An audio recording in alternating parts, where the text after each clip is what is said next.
就是在15岁去了15 years old. I come in Qingdao junior team. He told me you can play in CB. So I every day work out. 然后就是尽可能的去做好每一步，然后去尽可能的努力，然后打好球，打好职业。After that time, like he just tried to treasure every minute, every second he can get. So just like play his own ball. Yeah. This is Dobry, and you're listening to The Briefcase with Casey Holdahl. Greetings, Blazer fans, and welcome to The Briefcase, presented by Spirit Mountain Casino. Episode 159 of The Briefcase, presented by Spirit Mountain Casino. I am Casey Holdahl, and that was Yang Hansen at his introductory press conference discussing when he first felt like he had the potential to be a professional player. We got to meet Yang on Friday at the practice facility in his introductory press conference. We'll talk about that press conference. We'll talk about some of the other players the Trailblazers have reportedly signed since the draft, and we'll look at their 2025 NBA Summer League schedule. Las Vegas, Trailblazers, and the other 29 teams in the NBA all heading to Sin City to play at least 4 games, actually at least 5 games, as they prepare for the upcoming season. Yang Hansen and many of the players who will discuss who the Blazers have reportedly signed will likely be there as well. All that and more on this edition of The Briefcase, presented by Spirit Mountain Casino. Well, after being selected with the 16th overall pick by the Memphis Grizzlies and then having his draft rights traded to the Portland Trail Blazers on Wednesday, Yang Hansen, as well as some other members of the Trailblazers staff and some people in his camp, flying to Portland on Thursday, arriving in Portland Thursday afternoon for a Friday morning press conference at the team's facility in Tualatin. If you'd like to watch that, we have that on trailblazers.com and on YouTube. Go ahead and check that out as well. Really good to get in front of Hansen and just kind of get to know him just a little bit. Obviously, there's a bit of a language barrier there. His English obviously much better than any of our Mandarin. Or there were a couple people that do speak Chinese, and they obviously got some of the better stuff. A fellow from OPB, I'm going to read some of his story here. I feel like he got some great stuff from Hansen. The rest of us, well, as we get to know Hansen, I think as he kind of, I don't know exactly where his English is at right now, but I just know from having done this for a while and having worked with international players for a while, usually their English is actually pretty good. They're just a little embarrassed to like try it out, particularly in a setting like a press conference in front of a bunch of people they've never met before. So I'm guessing that, one, I thought he did a really nice job anyways. And 2, I'm guessing once he's in smaller kind of situations, I'm guessing that he'll probably get up to speed a bit quicker in terms of that language barrier. In fact, I wouldn't be surprised if within the next couple weeks, he's nearing fluency because, when you're someplace, when you're immersed in it, you generally pick it up pretty fast. He's obviously a very smart young man. He's already got a pretty good handle on the language anyways. So he'll continue to work on that, but it was just great to kind of hear his thoughts about his basketball journey, getting drafted by the Trailblazers, how excited he is to be on the Trailblazers, and how much he's looking forward to the opportunity. I think that's been kind of one of the funnest things about kind of this initial rollout of Yang Hansen getting taken by the Portland Trailblazers is just seeing how kind of wide-eyed and enthusiastic he is about the opportunity, which, you get that from a lot of guys, but you also don't get it from some guys. I mean, I think, there's obviously guys who got drafted this year who, there's already stories about them not wanting to be where they're at. Not the case with Yang Hansen. He is very excited to be in Portland. I think, one, he was a bit surprised at how high he went anyways. I mean, I think, he even said that he thought that he would probably go maybe at the end of the first round, wasn't expecting to go in the middle of the first round. I think you see some of the videos of him sitting in the stands when it starts to seem like, he's going to be the pick. I think he mentioned like there were more cameras around him, which is always the tell at the NBA draft. If you're trying to figure out what is happening in the draft, you watch where the players are at and you watch where the camera crews are at. That's how you kind of figure out who's going where. I think the last draft I covered in person was CJ McCollum's draft, which, feels like ages ago now, but that's exactly how I knew as they started to go around CJ's table. And I was like, hey, CJ, this is you right now. So really great to get in front of Hansen, to meet him and just kind of, again, I wouldn't say necessarily like not getting really kind of deep nitty gritty about kind of how he views basketball, where he's at in terms of his skills, but just more of a, hey, I'm here. I'm excited to be here. It's a new opportunity, and I'm excited for that opportunity. And that's for introductory press conferences. That's generally about what it is. Obviously, too, it's been a whirlwind for Hansen. Like he was in New York, and he was at the draft, and then he gets drafted. And then Wednesday is a super long night. And then again, they're traveling from New York to Portland. That's a pretty long day. My understanding is they were delayed a little bit as well, getting out of New York.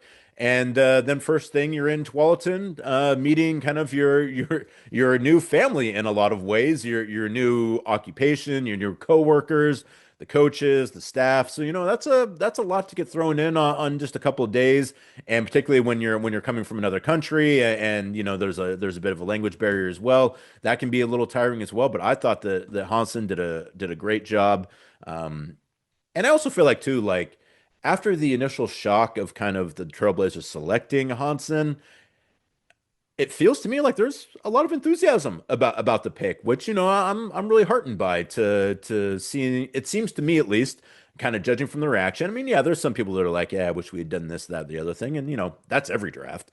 But it seems to me that like people have already really started to kind of come around to the idea that Hansen could be a really important player for this team. And I think that just goes to show one that people trust Joe Cronin and his staff, particularly in terms of their scouting. They've been pretty savvy about players that they've went out and got internationally, especially. And so I think that part of that is that people just feel like, hey, that staff has done a pretty good job of finding international players already. Let's kind of give them the benefit of the doubt on this. I think also too, you watch any tape on Hansen, and again, it's against a different level of competition, but the idea of it is very obvious. And I think more and more I think seeing kind of the way that the center position is kind of advancing in the NBA, I think you watch Hansen's game and you think to yourself like, yeah, no, I can absolutely see that. And I think, just kind of, again, getting in front of him today and meeting kind of some of the people that are in his circle. That's really kind of where I feel like the value was at today. And also just kind of getting Hansen in the building and letting him see, his locker and giving him his jersey. And again, like showing him the facility. He was here for a workout in Portland before, so he's at least been in the building before. But this is the first time where he's doing it as a Trailblazer and not as someone who's auditioning to be a Trailblazer. And that obviously is going to feel a lot different for the player and for the organization as well. So, I think a great first day for Hansen. I'm really looking forward to the start of summer league practices because I think it would be great to kind of see where he's at right now in terms of his maturation as a ball player. And I would say this much too. The summer league is, as we've talked about throughout the years, not generally a place where bigs it's not a great environment for bigs because you're only playing with each other for maybe 4 or 5 days before summer league starts, so it's a little hard to kind of get to know each other, at least to a point where you can feel confident kind of running plays and knowing where guys are going to be.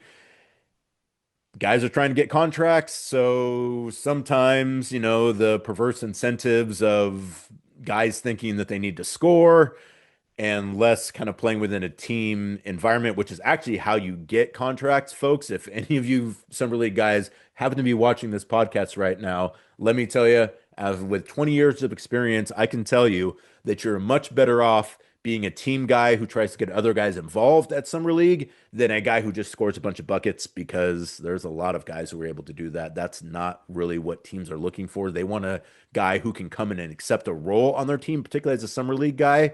They're not looking at Summer League to be like, hey, we need to get a 25-point score. Like that's not what they're looking for. So lean more into the non-scoring skills that you want to display if you're trying to get a roster spot, folks. Less about the let's go out and get buckets and see if I can get someone to give me a summer league or a training camp invite, because that's just not really the way it's going to work. So for a guy like Hansen, I think I wouldn't say have low expectations, but I think you you accept that summer league generally can be a bit tougher for bigs than it is for guards and wings. However, if he comes out and has a really good summer league, then I think you can feel good about that. Summer league is one of those things where, if a guy looks great in summer league, I think and how you look in terms of that greatness, I think matters. And that goes back to what I was just saying. Like, yeah, if you're a guy who's scoring like 25 points a game on 40% shooting from the field and 32% shooting from three on 15 attempts, yeah, okay, but like that's not what teams are looking for. But if you play like Jabari Walker is a great example. The way that Jabari played in his summer league, you know, getting points kind of through the flow of the offense, not necessarily on ISOs or calling his own shot, offensive rebounds, crashing the glass, playing hard defense. Whatever Jabari averaged like 3 steals in that summer league. That's how you get a contract. That's how you impress people at summer league is by playing an all-around game that doesn't have a whole lot to do with scoring. And if you're able to do that, if you're able to block shots, you're able to get steals, you're able to get offensive rebounds and second chance points. Those are what make for a good summer league. And if Hansen's able to go out and do some of those things at summer league, then I think you feel really confident about what he's able to do going into his rookie season. But if not, that doesn't mean that it's not going to happen for him in the rookie season. It just means that one, that might just be a function of summer league, and two, maybe it's just going to take a little more time. And obviously, I was actually asked about expectations for Hansen by some of the Chinese media today that was in attendance. And at this point in time, I would say that the expectation for Hansen is to come in and work hard and try to kind of join the culture that they're trying to set at the Trailblazers and play his hardest and be coachable. And that's about what the expectations are. I don't think there's at this point any expectations about playing time or role or stats or anything like that. It's more like, hey, come in and kind of lay the groundwork for what a successful career would be. That's the expectation for Hansen right now. Again, if he comes out and has a really great summer league, then maybe you kind of start to change that a little bit. But otherwise, I think that the expectation is you come in and you try your best. And I think that's, in just the limited interactions that I've had with Hansen so far, like that would be what I would say is a very likely expectation for Hansen. By the way, too, it is Yang Hansen. When you're addressing him personally, it's Hansen, even though Yang is the quote unquote first name because it's flipped. So if you meet him on the street, it's Hansen.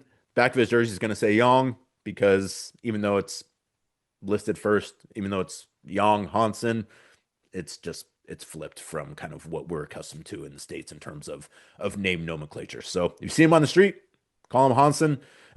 You want to get his attention, maybe you call him Yang. I don't know. Either way. But one thing I did want to mention, though, Winston Zeto at OPB speaks Mandarin, as I understand. And so he had kind of a side conversation with Hansen, wrote a story about it for OPB, which I thought was great. So I just wanted to read off a little bit here. This is Hansen talking about kind of his first impressions. He says, I know the city is rainy and the scenery here is really nice, Yang said in Mandarin Chinese. Honestly, I feel kind of a magic when I came here. When I was on the way back here driving in, I saw so many beautiful sights, which he's absolutely right. Like, and I also think too, I think if you live in the States, maybe you look at Oregon and you're like, yeah, it's rainy. And I don't know if the greenery stuff really matters all that much to some people. But I think internationally, I think it's a little more charming, I think, for people outside of the States. And I think Hansen so far has been impressed by the scenery. And then Zeto goes on to write, Yang's name Hansen means a vast forest in Chinese, which, I mean, that's perfect. Yang called it a great and beautiful connection and a wonderful arrangement by fate that he came to Portland, a city known for its greenery in Douglas fir forest of the Pacific Northwest. Yang added that he's received a warm welcome from fellow Trailblazers coaches and players on Thursday at the local hotel that he's staying at, including a cake and a card for his 20th birthday, which also happened to be on Thursday. Yang says, I feel really grateful and touched, he said in Mandarin. So, yes, on Thursday, Yang turned 20 years old. Happy birthday, Hansen. So yeah, really, obviously, and that adding to kind of the whirlwind of his situation the last couple of days as well. So Hansen in Portland, ready to get to work. I assume that he's going to stay here in town in preparation and then get ready to start working out for summer league, which I imagine those practices will probably start maybe the middle of next week. So be on the lookout for that. But a lot more content coming in here in the next few days as we get to know Hansen and the rest of the people that are going to be on the Trailblazers summer league roster. And speaking of that Summer League roster, though the Trailblazers haven't formally announced who is going to be playing at Summer League, I think we make some assumptions at this point about who's going to be playing at Summer League for the Trailblazers. Anyone on a two-way contract with the Trailblazers, I assume is going to be playing at Summer League. Hansen, I assume, will be playing at Summer League as well. Not sure about anyone else though. I imagine a lot of G League guys, a lot of remix guys will probably be on that team. But we also, again, have some indication before it's been announced officially, just given some of the signings the Trailblazers have reportedly entered into since the draft. According to Shams Charania, Trailblazers are signing Arizona guard Caleb Love to a two-way contract. Caleb Love worked out for the Trailblazers during the pre-draft process. According to John Sipkevich, Ole Miss's Sean Padula has agreed to Exhibit 10 contract with the Trailblazers, which is a Summer League / Rip City Remix contract. I'm a little reluctant to say it's a remix contract just because sometimes guys sign those and then things happen at Summer League. They get better offers. So he's at least going to play, I'm assuming, Exhibit 10 at Summer League. Very possible that he ends up playing for the Rip City Remix as well. But again, I'm just a little reluctant to say that because that's still a ways off. That hasn't been announced yet. And I do know that a lot of times things happen in between. So like last year, I remember Jackie Q was supposed to be on the remix and ended up signing with the Nets. So, sometimes guys get better opportunities the way they play at Summer League. So whether these guys are going to be at Summer League, I'm just a little reluctant to say at this point they're going to be on the remix. Not the case for Caleb Love. I assume that by signing a two-way, that does mean he will be playing at least sometime for the remix next year. And also, according to John Giavoni, Kentucky's Andrew Carr has also signed an Exhibit 10 contract with the Trailblazers. Again, at least at Summer League, potentially at Rip City Remix as well, but that is, I think, a little bit to be determined. All three of those players did work out for the Portland Trailblazers during the pre-draft process, which, once again, not a guarantee, but if you work out for the Portland Trailblazers, it's likely that they will draft a player from those workouts as they did with Yang Hansen.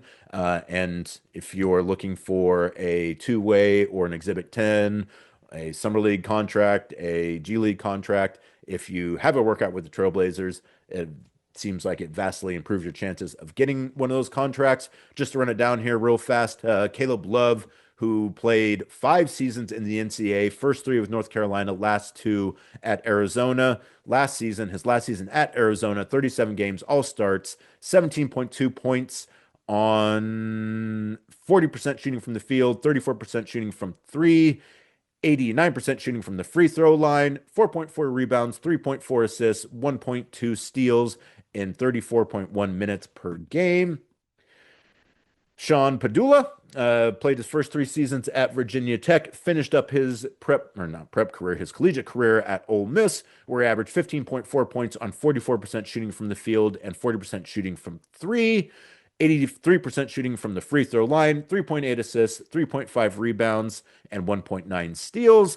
And Andrew Carr, big out of Kentucky, played his first 2 seasons at Delaware, then at Wake Forest, finishing up his last year, his 5th year at Kentucky, averaging 10.3 points on 54% shooting from the field, 32% shooting from 3, 4.7 rebounds, 1.7 assists, 0.7 blocks in 24 minutes 35 games, 26 of those or 29 of those starts. So the Trailblazers building out at least their summer league roster, very likely their Rip City Remix roster as well. So business already being taken care of for the Trailblazers. I would imagine they will probably be announcing their summer league roster, as I mentioned, middle of next week. Usually summer league practices start around 4th of July. Team will usually practice for 4 or 5 days before heading out to Las Vegas to begin their run in Las Vegas. Schedule just released recently, so we at least now know which 4 games will be on the schedule for the Trailblazers. There will also be at least a 5th game with the tournament as well. Maybe they might even advance in the tournament, yet to be seen. But either way, you would assume those 3 players, along with Hansen, will be at the Trailblazers Summer League roster, Las Vegas, middle of July is when the Summer League season, I should say, starts. Actually, not the Summer League season, because there are other Summer Leagues. The Las Vegas Summer League, I think, is like the last Summer League. It's the most important Summer League, as you probably know. But they have one in California. They have one in Orlando, or at least they used to. They used to have one in Salt Lake. I don't know if any of those are still running or not, particularly after all 30 teams now go to Las Vegas. But either way, those 3 players and Yang Hansen very likely to be on Portland's Summer League roster whenever it's announced sometime next week. I've been going to Las Vegas for Summer League now for, over 20 years. I love Vegas. You know, you got to do it in spurts. But I love Vegas. I love casinos. Casinos one of my all-time favorite places to hang out. But you don't have to go all the way to Las Vegas to check out a very high-quality casino, because Spirit Mountain Casino is just down the road, Highway 18 in Grand Ronde, which features hundreds of state-of-the-art slot games, including brand new games like Phoenix Link, where whether you're into traditional slots or progressive jackpots, Spirit Mountain Casino is here to elevate your game. Spirit Mountain Casino, Highway 18 in Grand Ronde, elevate your game. And finally, the NBA generally nowadays waits to announce the Summer League schedule till after the draft. They want to look at who goes where, which players kind of might be interesting matchups to put up against each other. Trailblazers, not a whole lot of that generally. But you know, you could make an argument for a few of these. But Portland's Summer League schedule was announced on Friday, at least the first 4 games of their Summer League schedule. As I mentioned, teams play at least 5 games at Summer League, I believe up to 7 games, perhaps, if you go all the way to the Las Vegas Summer League Finals, which the Trailblazers have done before and have won the Las Vegas Summer League title before. I'm hoping they might be able to get there again this year. But Portland's 4-game schedule, at least as it currently stands, their run in Las Vegas starts on July 11th versus Golden State, 8 o'clock start time on ESPN2. And then the next day, they face Memphis Grizzlies, a team that they traded with. Cedric Howard on that team now. Trailblazers getting the rights to Yang Hansen from the Grizzlies. So that's a little bit of something there, I suppose. That game, 7:30 on ESPN2 on July 12th. And then a few days off. And then on the 15th, hosting, or not hosting, all the teams are in Las Vegas. And I guess Portland might technically be the home team, but what does it really matter? Playing the New Orleans Pelicans, 7:30 start time on ESPN. Derek Queen in that game as well. I think the top-rated center, or the highest drafted center. So that one's a little interesting to see Queen versus Yang Hansen. Hopefully both those guys are still playing. A lot of times, you know, in Summer League, I think we've seen throughout the years that if guys get even minor injuries, usually teams pull them, and rightfully so. But hopefully everyone able to play for an extended period of time in Las Vegas at Summer League. It would be nice to see Hansen against some of the centers that he's likely to be going up against as a rookie in the NBA. And then the last game on their set schedule, Blazers facing the Rockets on July 17th, 5 p.m. start time. That one is on NBA TV. I've heard, I don't know if it's locked in just yet, but I've heard that the games are also going to be on KATU 2.2 and on Blazer Vision, or at least they're trying to get those games on those stations. So be on the lookout for that. Obviously, the games be on ESPN, ESPN2, and NBA TV. Those are already pretty accessible anyways. But if not, hopefully those will also be over the air on KUNP 2.2 or on Blazer Vision if you have the stream as well. Also, that's a pretty good little segment there if you're trying to get out to Las Vegas. Particularly the 11-12 having two games clumped together. That makes for a quick in and out if you're trying to get to Las Vegas, you want to see a few games, but you can't necessarily stay for the entire run. You come on you particularly with the Blazers playing at 8 p.m. on the 11th, you fly in on the morning or the afternoon of the 11th, go to the 8 p.m. game versus Golden State, go out, have a good time that night, sleep in, come back to the gym the next day, see the Trailblazers face the Grizzlies at 7:30. So you can hang out during the day, kind of rest up, do what you need to do to get yourself back into shape, and then check out the Trailblazers versus the Grizzlies, 7:30 start time, and then maybe even take the red eye back home on that night or leave the next morning. So that's a in and out. What it's like 2 nights hotel. You can get screaming deals in Las Vegas these days, particularly if you don't necessarily care a whole lot about the place that you're staying. If you're there just there to have a place to flop, which Vegas is great for that because you should be out enjoying the nightlife anyways. But it's my standard trope is that if you haven't never been to Summer League, you should definitely go because it's a great time. It's not as loose as it used to be. When I first started going to Summer League, it wasn't even half the teams would go, and basically like you could sit next to executives, you could sit next to players, like everything was real casual. It's been a bit more professionalized now, as you might imagine, like all things have. But it's still a great time, still a great chance to see these young players getting their first NBA action. And, a lot of interesting players, I think, in this year's draft. So a lot of opportunities to kind of see the next generation. Particularly a guy like Cooper Flagg, obviously people have really high expectations for. It'd be great to see him, but I mean, I think, you kind of get a chance to scout some of these young guys early, and kind of build your own book and impress your friends with your hoops knowledge by going to Las Vegas, kind of seeing some of these guys in person right off the rip, and kind of seeing how they play, what makes them tick, and how they might work out in the NBA.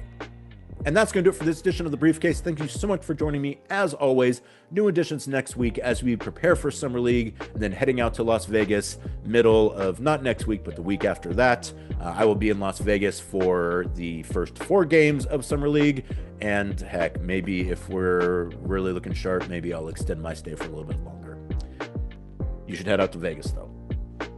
Take my word for it. Thank you very much for joining me. As always, please like and subscribe wherever you get your podcast. Check us out on YouTube. Check us out on Spotify, iTunes, or whatever they're calling Apple Music now, I guess. Either way, thank you so much for your patronage. As of late, really appreciate everyone participating and kind of sending in notes and listening and watching. It's been a real fun couple weeks. I think people are real excited about kind of where the Trailblazers are headed right now, and I think there's good cause for that. So until then, we'll talk to you soon. I'm Casey Holdahl. Go Blazers.